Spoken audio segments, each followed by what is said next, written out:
Good evening, everybody. My name is Todd Scholl. I am the lead learner at the South Carolina Education Association's Center for Educator Wellness and Learning. Welcome to tonight's live stream. We're really excited about our opportunity to speak with a local association, the Charleston County Education Association.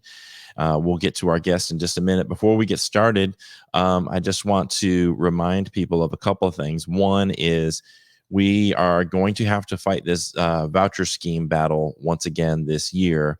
Proponents of these vouchers, which would divert funds from our public schools to private schools, are intent on getting that passed this year.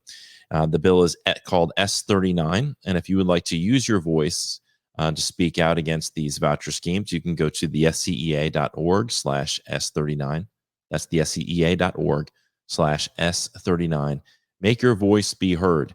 It is critical that we protect the institution of public schools and not use public school funds or any public funds to support unaccountable private schools that can discriminate against students. They can discriminate against gay students. They can discriminate against students with disabilities. And this is just something that we don't want to see public tax dollars going to. What we need to do is fully fund and support our public schools and our educators and pay them well, compensate them well, treat them well, and give our schools the things that they need to be successful with our public school students. So we hope you'll do that. Also, we want to remind you that those of you watching tonight can connect with us at the SCEA.org/connect. We would love to connect with you. And if you are interested in joining our union, and yes, we are a union, and we are the state affiliate of the largest labor union in the United States, the National Education Association. Look at the bottom of your screen. Just go to jointhescea.org or text the word join to 48744. We would love to have you as a part of our movement to create the kind of schools that all educators and students deserve. So without further ado, I want to go ahead and bring in our guests tonight.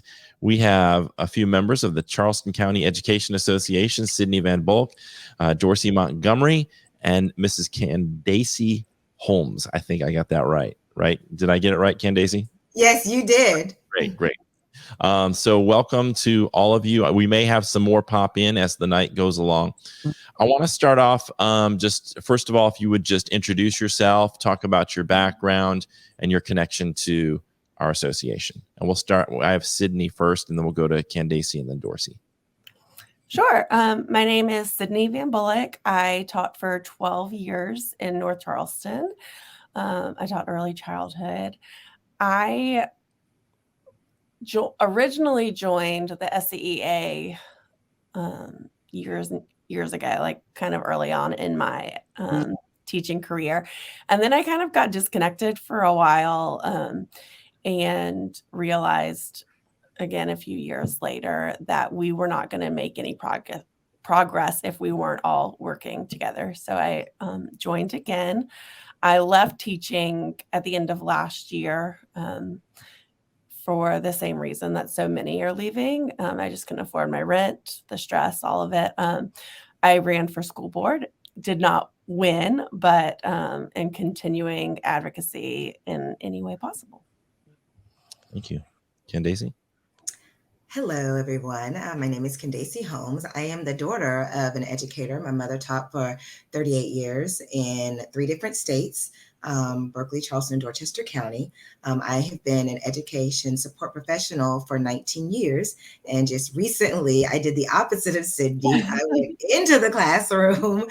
I don't know what I'm thinking, but thus far, I am enjoying it.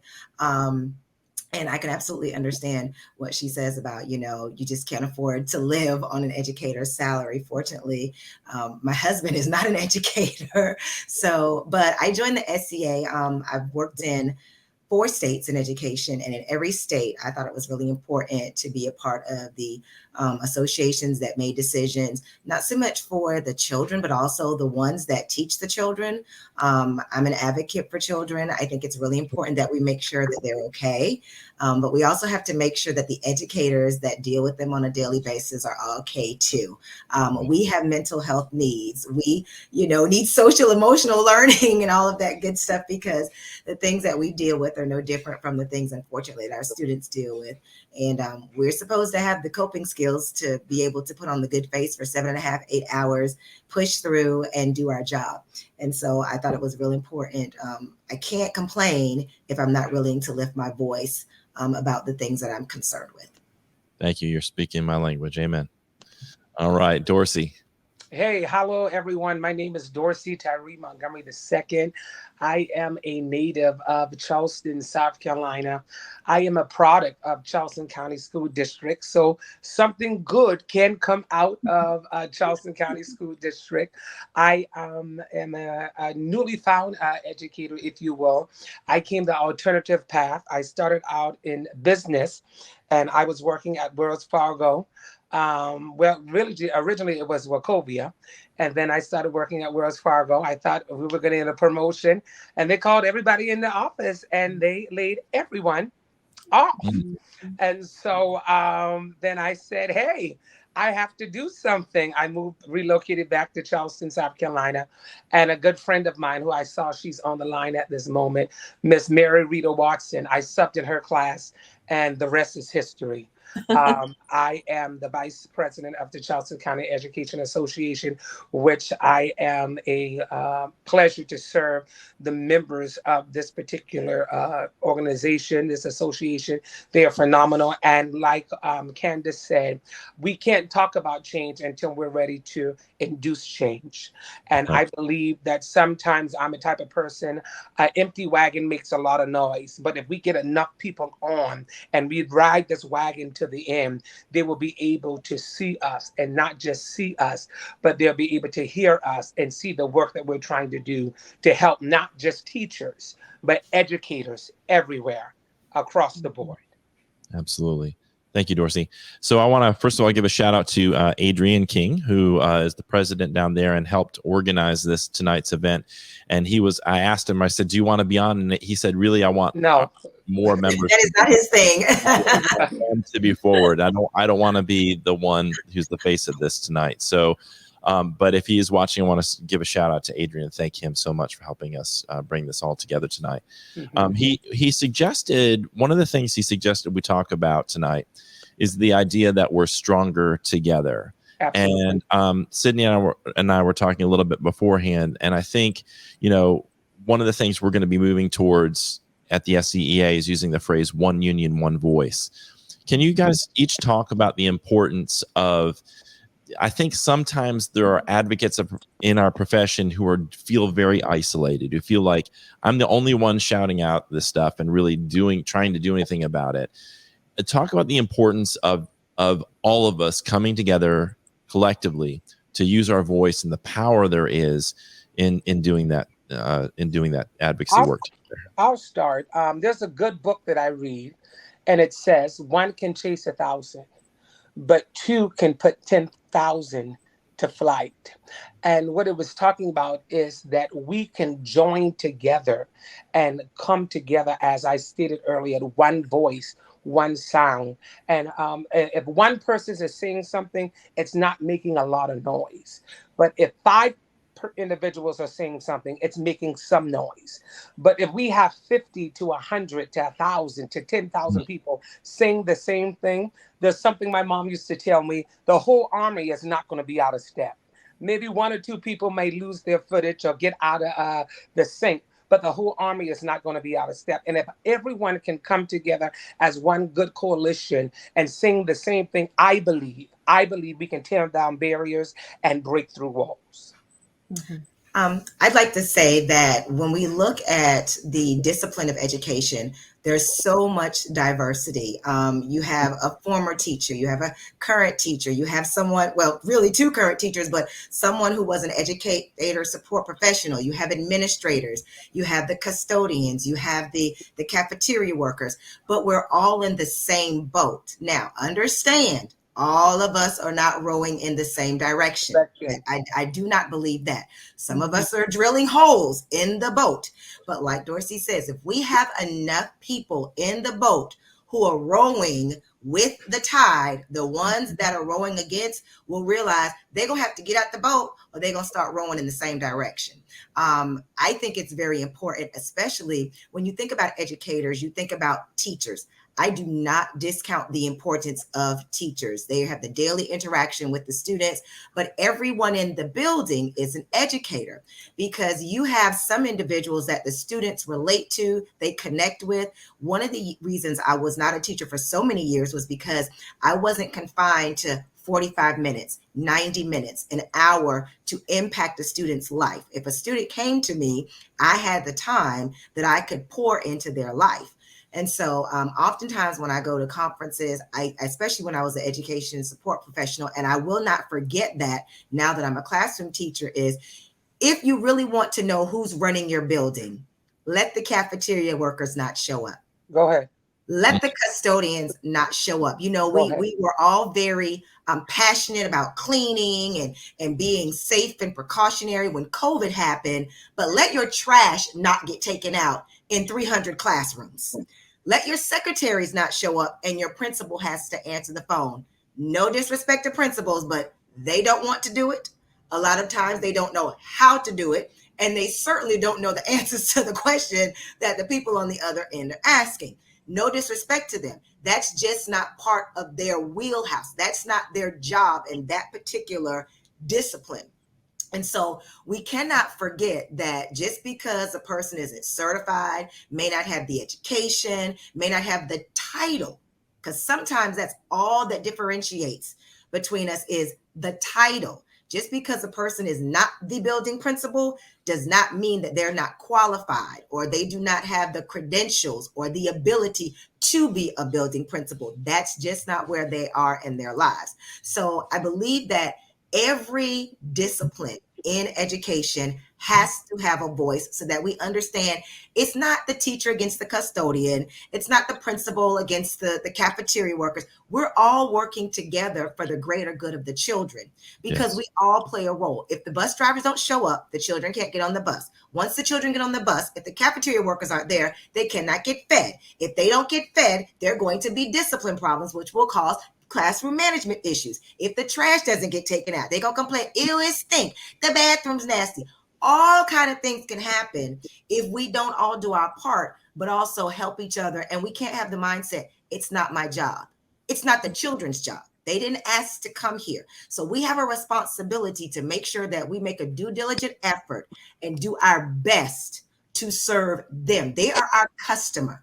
To serve them, to make sure that they are the most productive citizens that they can be. Because the reality is, in 20, 30 years, they're going to be working and we're going to be sitting at home or having to deal with them and their poor customer service skills, lack of soft skills, inability to count back change, things like that. So we have to realize that we're all working toward the same goal, whether we're the principal or whether we're the custodian. And Candace, that's such a great point. And, you know, I want to drive that home that we're the only professional association that invites in everybody who works. Every single person. Yes. Every single you don't person have to be a doctor. You know, if you're a part of the American Medical Association, you got to be a doctor, you know, because the nurses have their own and the doctors have their own and the PAs have their own. And there's nothing wrong with that. But imagine how much more we could get done together if we were all in the same army, regardless of our uniform, marching to the same beat. Even if you get one turned around, baby, you know, when you're line dancing and somebody comes out there new that don't know how to do the dance, and you kind of help them so they don't step on your toes and you don't step on their heels. Right. That's what we got to do. We all doing the line dance. And we have to see their struggle as our struggle. If the bus drivers are struggling with pay or working conditions, that's our struggle. That's our issue. That's not their issue to solve. Everybody needs to get together and voice. Right. Sydney, what are your thoughts? Martin said, injustice for one is injustice for all. That's it. Yeah, Todd, the other day I was at a Bible study actually, and our minister was leading it, and he asked that every week we start with just like a random icebreaker type question. And this week it was like, what was what's one anniversary that's like not your birthday or like a romantic anniversary that you celebrate or remember every year? And the one that came to my mind was May 1st. And I think it's because that was the day that so many teachers walked out and went to Columbia. And it was a really powerful moment. But the Yeah. problem with that was that it was a moment. And Mhm. we all came together for this fleeting moment, and it really looked like we were going to see some change because we all stood together. But it didn't take long for the legislators to realize that we were only going to do it for one day. So they came out, they showboated, they told us what we wanted to hear.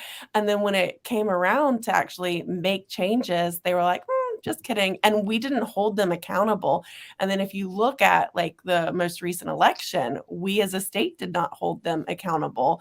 And if we aren't all standing together, teachers, parents, students, just like Candace said, cafeteria workers, bus drivers, everyone, if we're not all standing together with one strong voice, we aren't ever going to see change because the people who we currently have in office, they don't want to see change. And so it's our job to hold them accountable. And the only way that we can do that is if we're all standing together. Right. And I think we've been divided too long. Mhm. And as powerful as that moment was in May of, was it 2019? I think it was. And I was in Mhm. Columbia, and I felt the power of that moment, of the potential of what a Mhm. movement could be if it could be sustained and really well organized. And what's been so great is, as we've seen Todd come on board, and we have our leadership from our board, and we have such a great staff, and our locals are getting stronger. As we continue to build this, it needs to be built into something beyond just a one and done kind of moment, but a movement that can sustain itself. And that's why I firmly believe and know that the SCEA is the only association in our state that stands ready and prepared with the resources that are needed to build something like that.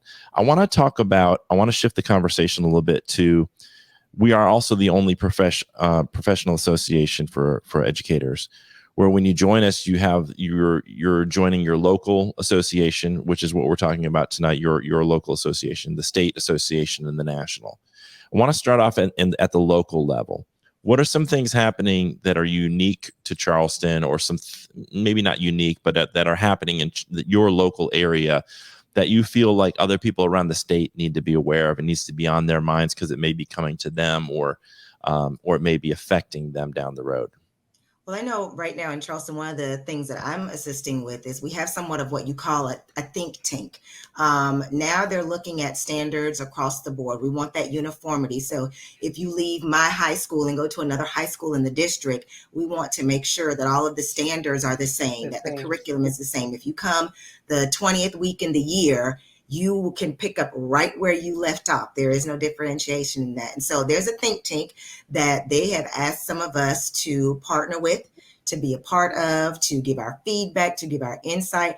And I think that's very important, because if you think about it, if you're sitting in the district office all day, how often do you interact with the students? How often do you interact with the parents? How often do you know, or how much do you know about what is happening in the local school? And so the people who are part of the local organization are your teachers, your cafeteria workers, the people who are in the building that see, well, this student came from Baptist Hill High and they were learning this, but we're not doing that this week at West Ashley, and they're not doing it this week at Stahl, and they're not doing it this week at Burke. So if you get our feedback and you get our expertise, because sometimes, and it happens in every profession, once you get away from a particular job duty, you somewhat become disconnected from the responsibilities and some of the things that go along with it. If you're not in the building, you just don't know. And it changes on a daily. Education is very fluid. Each day can be different. And unfortunately now we have to think about things like safety, really, along with making sure we're educating students, they're fed. Safety now has a whole different meaning than just, making sure they come back from the fire drill, or they're not skipping, or things of that nature. You have 6-year-olds bringing guns to school, intentionally shooting teachers. You have classmates getting on a bus and coming back from a trip and having an altercation and not being able to, just talk about it like men and women should do, and killing 3 classmates. So safety looks different in schools nowadays. But if we get the local people involved, if you ask us, well, what does it look like at your school? And then you ask Dorsey, well, what does it look like at your school? And we're not singing the same song. Wait, That's wrong. maybe we need to have a choir rehearsal so everybody can know what we sing on Sunday. So that's one of the things we're doing here. We're participating in that. We also have fun stuff that we do. Like we have a book club. When I first met Dorsey, it was at our winter social. Dorsey and I sit on a committee together for a spring social that we're planning. So we want them to know we want to get work done, but we also want to play and enjoy. And we want you to know that we appreciate you. And if nobody else recognizes the work that you do, we do. Good job, friend. Good job, colleague. We want to pat each other on the back, because sometimes that's the only encouragement we get is from each other, because people don't know their struggle in education. Absolutely. Dorsey, thoughts? Another thing that we're going on right now, because we have a major re-election going on. And so what we're doing right now, we have different times that we're meeting with the candidate that is going up for re-election in Charleston County. I think it's District 6, if I'm not mistaken. It is. District 6. So we are definitely working with that particular individual, and we're having a Zoom meeting so that the everyone can know his platform and understand where he's going and the avenue in which he desires to travel. So, because so oftentimes when we go to the poll, and I must say I was one, I would just go click all Democrat and walk out. Or click all the parties that I was representing at that time and walk out, not knowing that that may have a negative ramification on things that I have to deal with later on in life. And so what we're doing right now locally is we have a coffee sip. I think it's this Saturday, if I'm not mistaken. Y'all correct me if I'm wrong. I think it's this Saturday that we are meeting and we're having coffee, and we have, like Candace said, we have discussions, and it's not always just so much do this, but we want to hear the voice of the members. We want to hear the voice of the educators, because the only way that we can implement change, we have to know that there's change that is needed. Like what Candace said, I'm a great advocate for that. I have a child that transferred from another school. I'm teaching the same thing that was taught at another institution within Charleston County. And when they got to my particular institution, they said that we didn't use books. I don't even know why this book is here. I said it meets the standard of what we're talking about. And that is the divide that we're trying, or the gap that we're trying to fulfill, is that if we're all teaching the same course across the whole board, why is it that this particular institution gets this particular resources is on this level, and an institution that's in a rural high poverty area gets something totally different? So that's the conversations and that's the things that we are trying to implement and invoke change in. Thank you. Sydney, you have kind of a unique perspective on this, having run for school board in the last election. And I first of all want to say what an inspiration that is to see an educator step up and run for school board. We need more people who've been in the classroom, who know what it's like to be a classroom teacher running. But what are your thoughts as you hear this conversation from that framework? Yeah, so the election was really interesting. I learned a lot. I definitely don't regret doing it. But I think the thing that I really realized during the election is that a lot of times the education advocates who have never been in education, the people who tend to say things like we need to listen to the teachers, are the ones who want a voice over the educators. They don't necessarily take the time to stop and listen to the educators. And I don't know, it was definitely interesting. people always want to say like, oh, we support teachers. Oh, we care about teachers. We want to help you. But at the end of the day, there is such a lack of respect for educators and the general public. And I'm not saying this about my race, like just in general, watching how discourse went down. Educators are not respected as the experts in their field, just plain and simple. Right. And so a lot of times people who don't necessarily have the background information, but want to do how are well-meaning can come in and do a lot of harm. I don't know. That's just it. We want to figure out a way to work together, but you've got to lift up the people you're advocating for. That's good. Yeah. That's good. I noticed in the different races that I was paying attention to, a lot of politics is a language game. It's about figuring out what are the key phrases I need to say to get elected. What are the key phrases that work with the type of voters that I'm going to need without offending a certain number of people. So like you're saying, I can say, we need to listen to teachers, but which teachers, and when they say stuff and I don't like it, are we still listening to them? It's kind of like there's so much underneath empty political aphorisms like that has to be dug into, and we typically don't take the time to dig into it. So people just hear what they want to hear, whether it's about critical race theory or indoctrination or Marxism, whatever buzzwords the political pundits and strategists have said, say this stuff, push this button, and that'll get you votes. We end up not having a whole lot of substance behind our discussions, particularly, with the race with Weaver and Ellis. I mean, we saw substance, I think, from Lisa, but with Weaver it was mostly talking points from conservative think tanks. I want to shift to a statewide issue that I brought up at the beginning of the live stream, and I'd really like to pick all of your brains about the voucher bill. I think folks are now becoming familiar with the idea that the Senate is trying to push through very quickly this S39, which, we have this teacher shortage and crisis, and the first thing that they're concerned about doing is funneling money from public to private schools, which seems odd. But what are your thoughts as you hear about another push for vouchers in terms of how that's going to affect schools in Charleston and statewide? Well, I would say that Charleston is really unique in the fact that we are unfortunately at the front lines of privatization.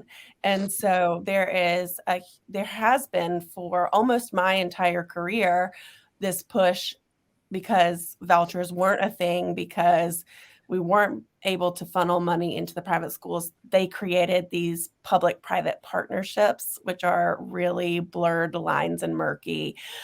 And so there has been a very strong push for privatization in Charleston for a long time. So unfortunately, this county is kind of at the forefront of that. And so we need to be the loudest in fighting back against it. Dorsey or Candace? I will admit there have been times when I've lived in school districts where I worked in the public schools and my children went to private school. That was a personal choice that I made for our family, but my children have both attended private schools and graduated from them. I don't have a problem with private schools. I don't have a problem with money going to private schools. What I do have a problem with is taking money from an industry that's already underfunded, which is public school education, and funneling it into a place that most times students who are in private schools, they are, I'd say, more affluent than just middle class. Their parents can afford for them to go to private schools, because you have some private schools that are not cheap at all. They're very expensive. They're very exclusive in that they really have the mindset of, I am paying to tell you what I want you to do. And so as long as I'm paying, I pay the cost to be the boss, is what my mom says. And I get it. But if you can do that, why do you need these public dollars that all of us pay taxes into this? It's like the public roads, I pay taxes for the road to be fixed. But for the most part, you can't tell me I can't drive on any of the roads that my taxes pay to maintain.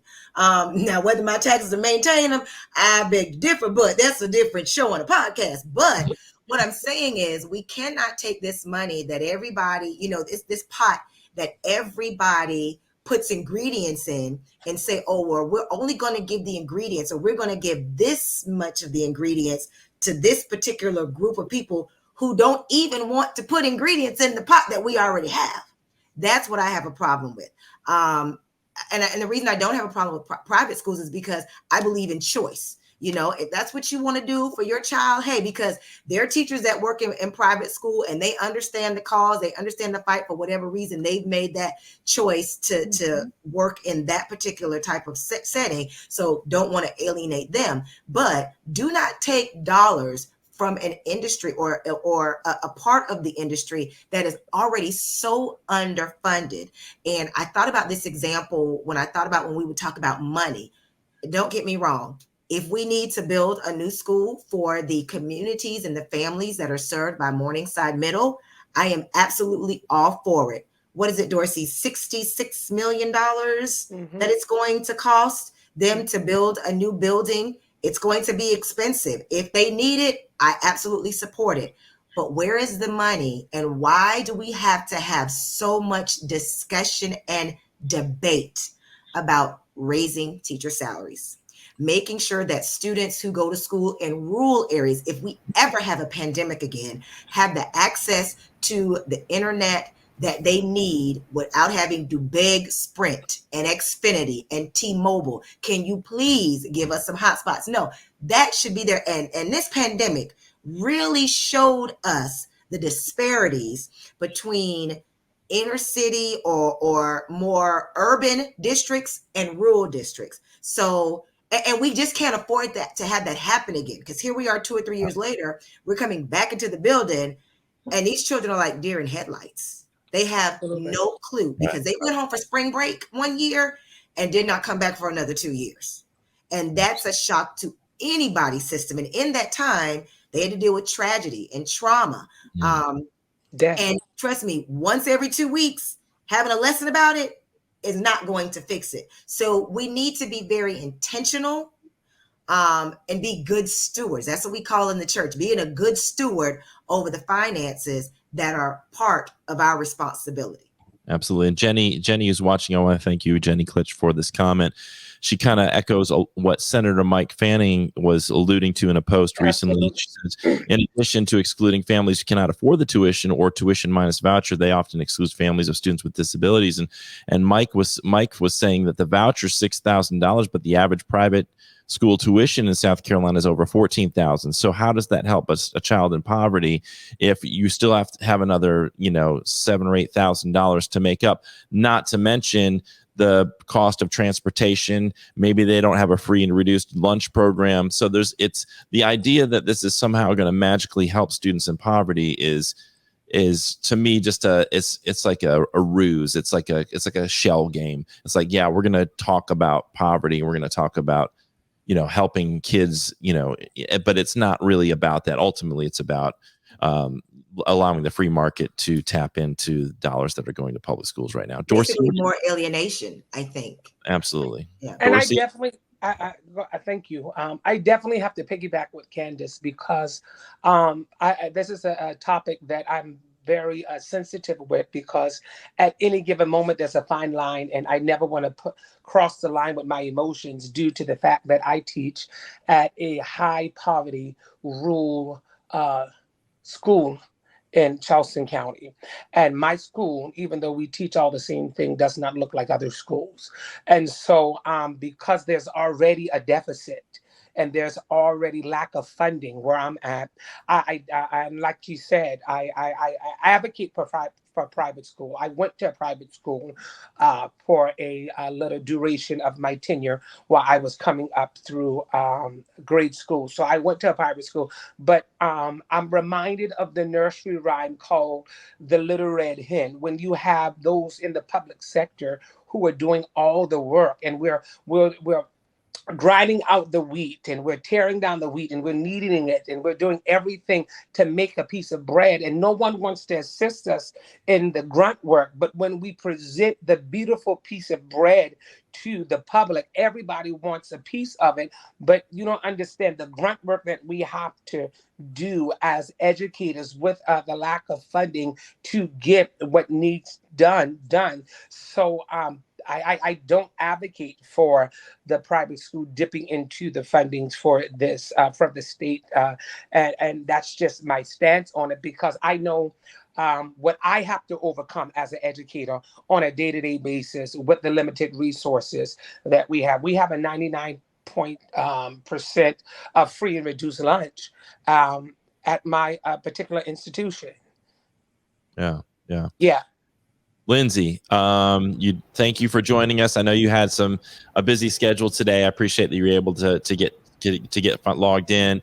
Could you first of all just like a quick introduction about yourself, and then as you've been listening to tonight, we've been talking about the importance of our collective voice, and also we just got into the voucher bills. So introduce yourself and feel free to voice your opinions. Well, hi, I'm Lindsay Stone. I'm a music teacher for elementary schools. I've been a teacher for 13 years, and I've taught in all Title I schools, rural and urban and suburban. So all different types. And I agree with what Dorsey said about our schools look different. My school that I'm currently at has, we have about 650-ish students, and about 450 to 500 of them are English language learners. Mm-hmm.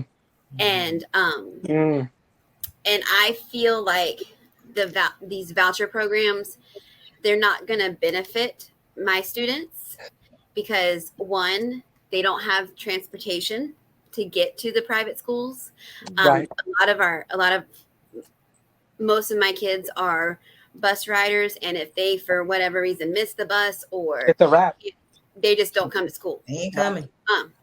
And so a voucher to go to a private school isn't going to do anything for them because they still have to get there.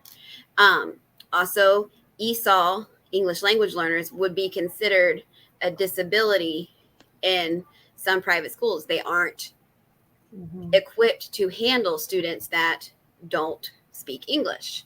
And then also, my main point for vouchers is send your kids to private school if you want to, homeschool them.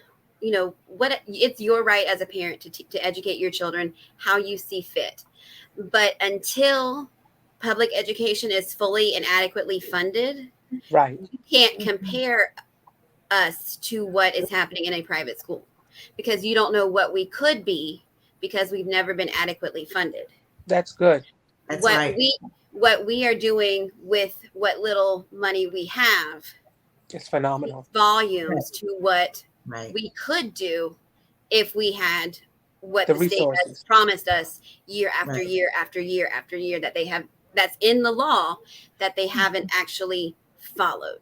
Like Dorsey said, we making the bread, but we had to make the stove too, baby. So we really started from the bottom and we're here. So absolutely. Well, absolutely. And to piggyback off of what you said, Lindsay, private schools are not legally obligated to make accommodations for students. So no matter what the disability is, they're not obligated, and they have the right to kick students out. Like if a student's not performing or they have behavior issues, they can just get rid of them. Whereas a public school is going to be a place where every child is welcomed and cared for. And while many private schools will give accommodations and be loving and caring for all, they are not legally obligated to it. And there are plenty that will not. Mm-hmm. So then this is the question. If they're going to allow this voucher system to be in place, are they also going to include a legislature that goes along with it that says you cannot discriminate against students that have these disabilities? You have to provide the programs, because if you want this public dollars and you want it to look like what a school looks like Dorsey says, his school doesn't look like my school doesn't look like your school. I remember when I was in high school, and we're talking almost 30 years ago, or has it been over 30 years? Anyway, but they did a comparison. It was an article in the Post and Courier. I graduated from Stratford High School, and they did. You did too? Yeah. Hey, girl, fellow knight. So they did a comparison. We sorry, Todd. We sorry. They did a comparison between Stratford High School and Cane Hoy High School. Now, what was interesting, the principal at Cane Hoy High School at that time, I was classmates with his son at Stratford. But when you looked at the comparison of the resources they had, it was like, who did this? Who wrote this article? Because it wasn't even apples and oranges. I mean, and that's what we're looking at when we're talking about the differences between public and private schools. So if you're going to compare us, or you're going to say, well, they're going to be able to do the same things that you're doing. No. We already can't do what they're doing, because we cannot tell a student, well, you can't come here because, you know, you have an accommodation. A behavior issue. You have an IEP. You have you're grieving, and it's going to come out, you know, in you fighting daily. You know, you've been traumatized. We can't discriminate against those students. So if you're going to take our dollars, then take our advice and our expertise and write laws that will mandate that you are a good steward with this money, just like you want us to be, but you're not giving us enough money to be a steward over. Because we making $1 out of a dime, baby. They took the nickel from us too, you know. But there's so much in place. And Sydney talked about earlier about, we went there and we did not hold them accountable, but there's so much accountability for us who are underappreciated, underfunded. We're not professional enough. We don't know what we're doing when their children don't get what they want them to get. But when they need a recommendation letter for college, go talk to your teacher. But I don't know what I'm doing. Right. Why would you come to me? You see what I'm saying? So it's a double-edged sword, and they only want to look at part of it. But we're saying, no, we're looking at the whole loaf of bread we had to bake, baby, with the stove we had to make, because you wouldn't even give us a stove. Yeah. And that goes to Jenny's point. I just want to read this really quick, because I think this is a good point, and then I'll go right to you, Dorsey. But Jenny was saying that the same people that have been advocating for vouchers are the same people that, you know, were kept calling us a failures and kept undermining public education decade after decade, kept voting against funding education, public education, and then all of a sudden say, hey, it's not working. It's broken. The system's broken. We got to do something about it. And then come in. And our solution is let's take the money from you and give it to this private school. And there's not even any accountability system or oversight or anything like that to determine whether that's a good use of the money. And it's just a money grab. It's just a private free market money grab that they're trying to pretend is giving people choice and helping students in poverty. Dorsey, thoughts? And that's what I wanted to say in reference to what Jenny said earlier. Jenny said, she said that we are required by the state to have a report card that's published every single year, and it links and it determines what we did that year prior. And so did we have completers coming from the CTE department? Did we have gains on the MAP testing? Did we have gains on the WIN testing? Did we have gains on the SAT, ACT? Are we having a high rate of students who are graduating? And so the public schools are held to that system. But private schools are, and correct me if I'm wrong, I don't believe that's implemented for them, because I don't think they are held to a certain report card, because it's really that Burger King, and I hate to say that because I don't want to be insensitive, that Burger King mentality, my way, right away, because as Candace said, I'm giving you $10 million, and I'm a stakeholder in it, and I'm on the board of trustee. And now when my English teacher comes and tells that Mary Sue didn't, I'm sorry, anybody, I'm not going to use his name. When my English teacher comes and say, my daughter Watermelon, that's good, Montgomery, daughter Watermelon didn't do what was supposed to be done. Now I go to the teacher and say, I pay your salary. That part. Because I pay your salary, so I need this B to move from the B to an A. And see, that's the some of the things or scenarios that we have in the private school sector, and even downtown. And we don't like to talk about it. I know I was a part of the launch of one when they didn't let certain African American students come in because they looked at their record. And granted, they had a little discipline problem, but why did they have that discipline problem? Because, you know, dad might have not been there. They might not have the resources they have. And so you didn't let them into the lottery, or when they were in the lottery, you excluded them because of something you saw on black and white, and you painted a narrative. And now that child can't get into that particular school. If you understand what I'm saying. Yeah. If you guys don't mind, we're at 7:45, and I'd like to get to one more topic of discussion that I think has been in the news a lot and on a lot of people's minds. And this is the notion that there are some folks wanting to sort of dictate, the content of our classrooms by sort of whitewashing, and no pun intended there, but whitewashing the truth of history. We see, for example, Ron DeSantis in Florida not allowing an AP African American Studies class. We see folks that are accusing us of Marxist indoctrination because you simply, talked about racism or genocide of indigenous peoples. I mean, it's like we're seeing this whole framework of potential censorship with books and with the curriculum to sort of strip out anything that would potentially show parts of our history that we should be learning from, or horrible parts of our history that we should continue to be sharing with the next generation to ensure that those things don't repeat. As you hear these things, you hear this type of rhetoric, whether it's around critical race theory, around Marxist indoctrination, whether it's the stuff from DeSantis. What have you guys been thinking about, and what are your sort of fears about that and hopes?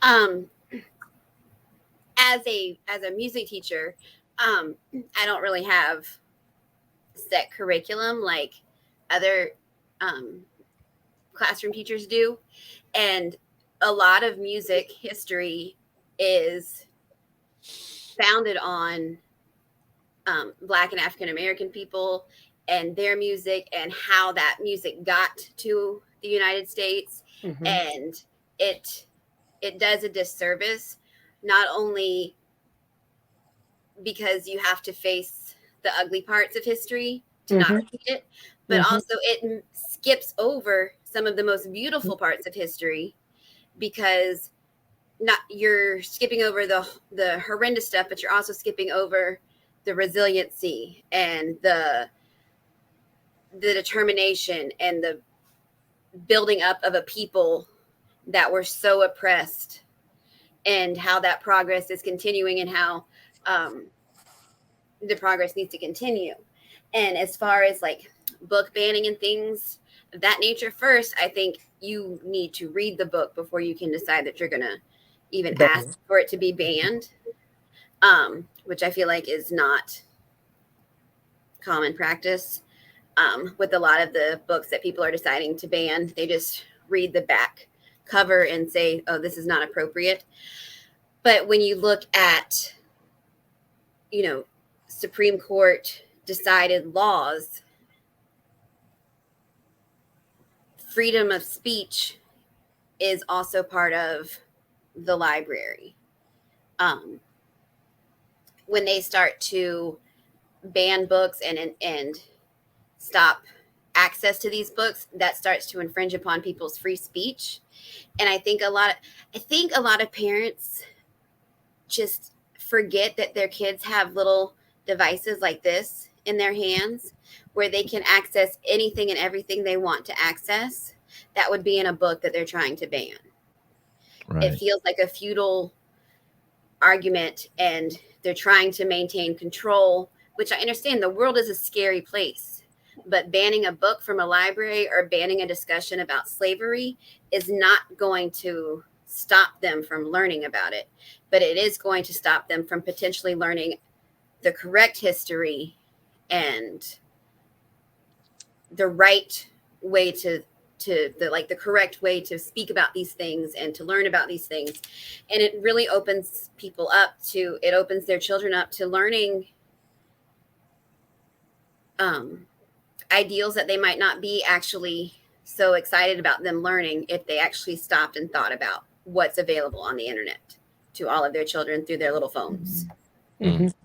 I think my perspective from just running for office, that fear sells, right? And we're seeing this across the country, but creating fear creates votes for these people.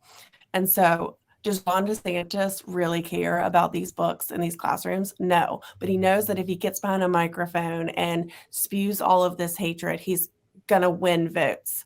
Right. And we, in South Carolina and in Charleston, we should be very fearful of what the future is coming, what's about to come, because we have a state superintendent that ran on a platform of anti-woke indoctrination.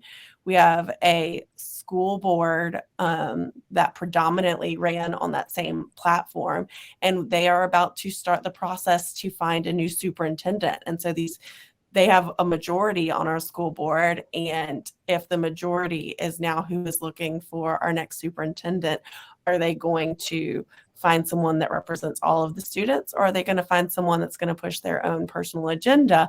And their personal agenda is not changing things in the classroom, but their personal agenda is winning that seat again in 4 years or 2 years, depending on which seat they ran for.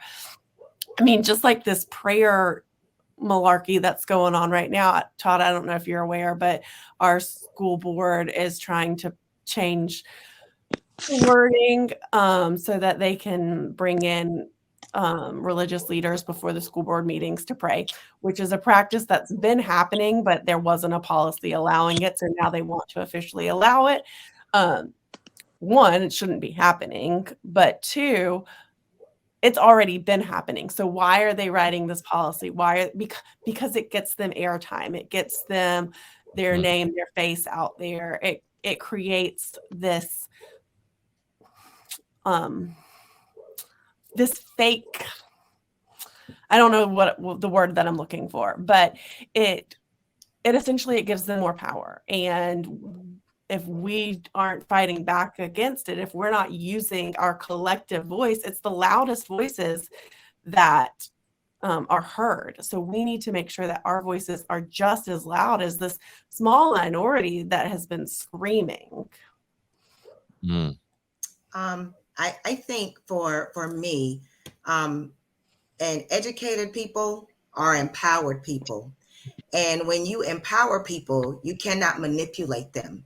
And so that goes back to what she says in respect to politics. If you provide people with all the information they need to make informed decisions, you can influence their decisions based on your agenda. We are a comfortable people. We do not like change. We do not like to be taken outside of our comfort zones. And like Lindsay stated, some of these things that we are needing to teach are necessary for them to understand how we got to where we are today.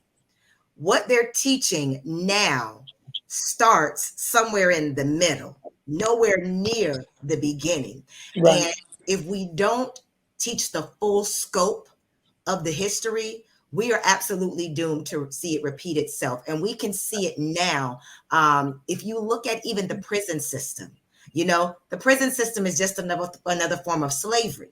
But if you don't understand what slavery really looked like, you won't understand what these people are experiencing in prison. If we don't look at the school to prison pipeline, Understanding it was, and like I said, I'm the daughter of a retired teacher. My son was in 3rd grade in Right. private school, took his standardized test, and I got the scores and they were good, but it hit me. I was like, whoa, he's 7. In 10 years, if he had not done well on this test and they were looked at by the state, they would prepare a bed for him in a prison, which is for profit. And all things work together. They are intertwined. And so if you leave out bits and pieces, it compromises people's ability to understand what is really going on. A lot of people don't realize that prisons are for-profit entities. That's why these governors, these states don't have a problem allowing these industries to bring in these prisons because it keeps the economy going. That's why when we get into wars, they don't have a problem staying in the war because you have to make the machinery, you have to make the equipment, you have to make the weapons, you got to make the planes, you got all of this, it fuels the economy. And so if we take it upon ourselves to say, you know what, we're not going to even tell them about it, not realizing that just like they have access to it on their smartphones, if they don't have the understanding, because access is one thing, understanding is something else. If they don't have the proper context, if they're not given the opportunity and the ability to ask the questions so that they really understand the knowledge that they are being provided, once again, 20, 30 years, they're not going to be able to have a conversation. They can't count back change. I mean, we're already seeing where the lack of brain that is being used is affecting the quality of life that we are living. Right. And so I absolutely believe that we've got to teach the good and the bad, the happy, the sad, the sunshine, the rain, because you can't have one without the other. So you can't teach white if you don't teach the contrast black. And if you're going to teach all white, you got to teach all black, because then you're giving a skewed view of what it really is. And that's not reality. And that's a disservice to the students. 100%. Dorsey. I'm going to piggyback off everything that was said. It's 7:56, and I don't want to get into banter because it would definitely go over into maybe 8 o'clock, 8:15. And so I'm just going to say something that I live by. We can't conquer what we don't confront. And once we get to the point that we confront it, and I live by having the hard conversations. So oftentimes we want to dust and push things under the mat. But the thing about the mat is we have individuals that are walking on the mat. So what we think is hidden every so often comes out or seeps out the side. And so that's what's going on around. We've been sweeping and sweeping and sweeping things under the mat for years, and now individuals are starting to walk on it and say, this is an uneven, unlevel walking plane that I'm on, and things are starting to spew out. But we cannot have a good conversation until we go back and have the hard conversation. Those conversations that make me feel uncomfortable, but not so much uncomfortable that I am brought to wrath, but I'm so uncomfortable until I'm willing to implement change. Absolutely. Well, thank you guys so much. We're running out of time, and I want to make sure we honor the time. Thank you to Sydney, Candace, Lindsay, Dorsey. I also want to thank Adrian King, the president, who helped organize tonight's event. I want to thank everybody who tuned in. Mary Rita Watson. Yeah, Mary Rita. Dorothy, sorry you couldn't get in. Hopefully we can get you in on a future live stream. Our executive director, Todd Jake, is doing an amazing job. Thank you so much for tuning in. Adrian also tuned in. Jenny Klitsch with a lot of really great comments. So if you're just tuning in, go into the Facebook and check out Jenny's comments. A lot of great stuff there. Yeah, she was excellent. She was excellent. She was. Flashette, Christopher Holmes, Candace, I guess you know Christopher. Yeah, I belong to him. You claim him. So I just want to thank you all for what you do. Thank you for your voice. Thank you for being a part of our local association, which really that is where everything really comes from, that local level. If you don't have a strong local association, it's really difficult to drive change. So thank you for Todd, thank you. Thank you. Thank Yes. you for Thank you opening for your this platform. platform and this opportunity. Yes, thank you. You thanked everybody, but we have to thank you Yes. for opening your Yes. platform and Yes. letting Yes. us have this dialogue and this recourse. It was phenomenal. So And thank you. necessary. I salute you. Thank you. Let's do it again. And if you, and here's the thing too, if you guys want to develop your own platforms, let me know, and we can. I'll be more than happy to come down there and work with you to develop your own. All right, pack a bag. Anytime you want. Thank you so much. Appreciate Thank it. you, Have Todd. a good night. All right. Have a good night, everyone. All right. Thank you. And a great day tomorrow. We made it. It's Friday. All right. Thank you. All right. I'm going to remove everybody and just say a couple closing words. Bye, everybody. Bye, Sydney. Thank you again to all of the guests tonight. Again, to Adrian King, the president of the Charleston County Education Association, for organizing our panelists tonight. And thank you for tuning in. The last thing I want to mention is we talked at the beginning about the importance of using our collective voice. We talked the importance of having one union with one voice. We've had some really great moments as educators throughout our history in South Carolina. It's time to really come together in one movement. There's only one professional association in the state of South Carolina that is a union. That is the South Carolina Education Association. There's only one organization that is talking about the issues that we just mentioned in depth and really, really digging in, supporting and advocating for all kinds of issues, including opposing vouchers. We are for honesty in education. We're pro-truth. We're standing with LGBTQ educators and students.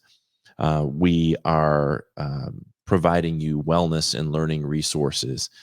We're the only professional association that allows you, when you join our movement, to join at the local, the state, and the national level. You're joining the largest labor union in the United States, the National Education Association, with 3.2 million members, and all of the benefits that membership in that amazing organization provides.